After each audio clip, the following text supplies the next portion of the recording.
सुप्रभात प्रिय विद्यार्थियों, कक्षा 8 हिंदी विषय में आप सभी का स्वागत है।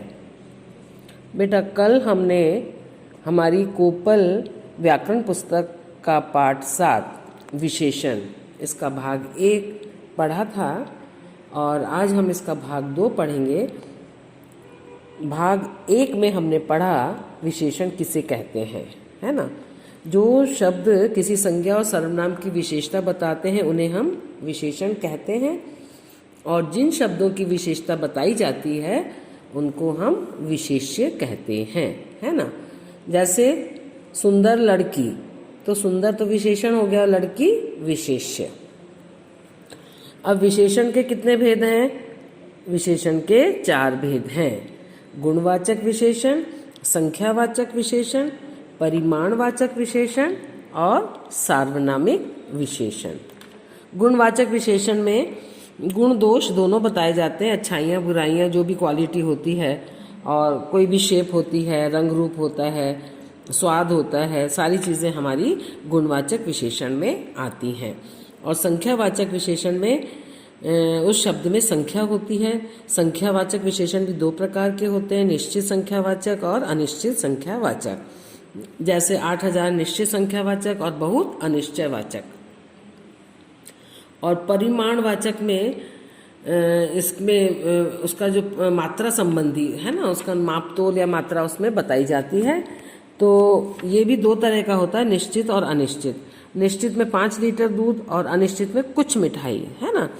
अब सार्वनामिक विशेषण में सर्वनाम संबंधी विशेषण होते हैं। जैसे वह लड़का, तो लड़का संज्ञा के पहले सर्वनाम आता है, वो सार्वनामिक विशेषण कहलाता है।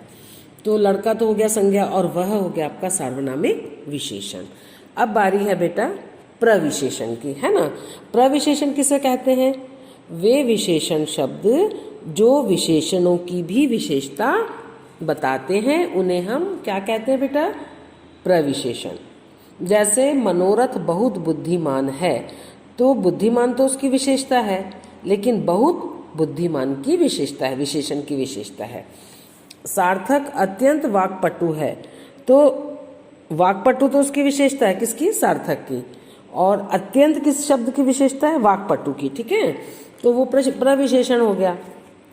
वह बहुत धीरे चलता है, तो चलना तो क्रिया है, लेकिन धीरे चलना, धीरे उसका विशेषण है और बहुत उसका प्रविशेषण। आया समझ में बेटा? अब है विशेषण की 3 अवस्थाएं। विशेषण की 3 अवस्थाएं होती हैं। पहली मूल अवस्था, पॉजिटिव डिग्री, माने उसका प्रॉपर रूप। और ख है उत्तरावस्था, कंपैरेटिव डिग्री, माने बाद वाली अवस्था। और उत्तम अवस्था, सुपरलेटिव डिग्री।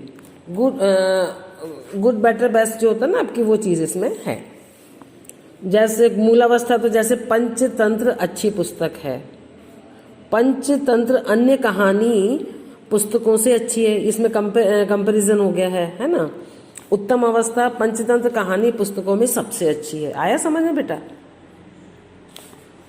और उपयुक्त वाक्यों में अच्छी, अन्य से अच्छी तथा सबसे अच्छी शब्द क्रमशः विशेषण की मूलावस्था, उत्तरावस्था और उत्तमावस्था बता रहे हैं। गुड बेटर बेस्ट, ठीक है। और उसके बाद विशेषणों की रचना। विशेषण शब्दों की रचना 5 प्रकार से होती है। संज्ञा शब्दों के द्वारा, सर्वनाम शब्दों द्वारा, क्रिया शब्दों द्वारा, अव्यय शब्दों द्वारा और उपसर्ग द्वारा। अब देखिए, संज्ञा से निर्मित जो विशेषण हैं वो ये हैं। अंत, सीमा, सीमांत, दुख, दुखांत।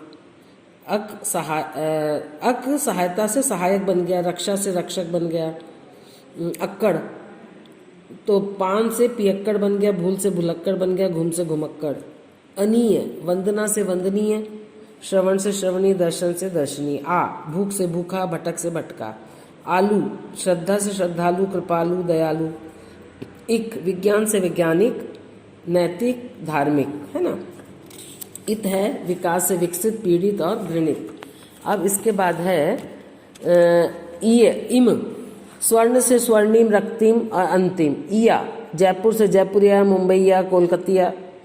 और इल से स्वप्न से स्वप्निल, उर्मिल, पंकिल। ई, कुदरत से कुदरती, उपयोगी और योगी।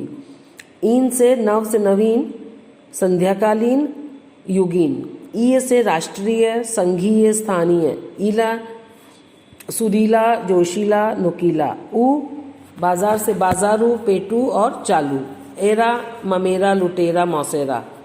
और ग्रस्त से शोकग्रस्त, रोगग्रस्त और अभावग्रस्त। और सर्वनाम अब है सर्वनाम से निर्मित विशेषण।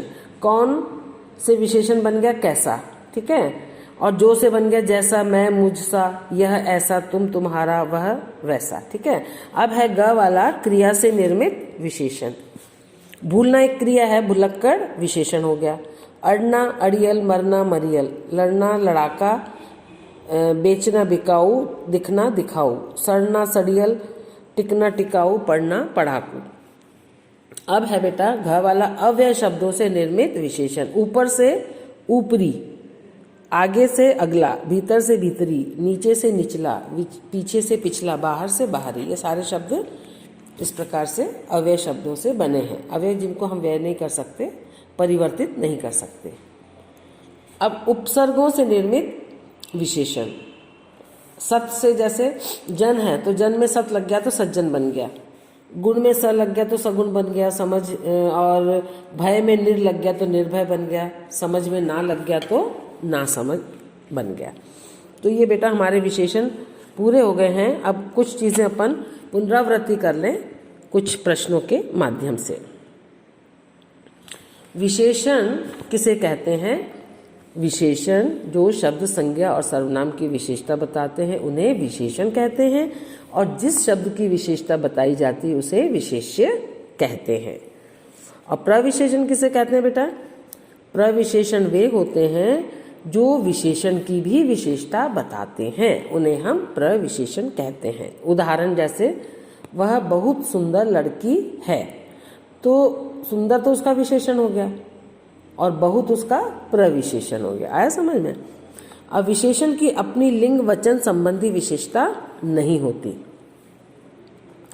और विशेषण की कितनी अवस्थाएं होती हैं? विशेषण की 3 अवस्थाएं होती हैं, गुणवाचक और अनिश्चित संख्यावाचक और निश्चित परिमाणवाचक।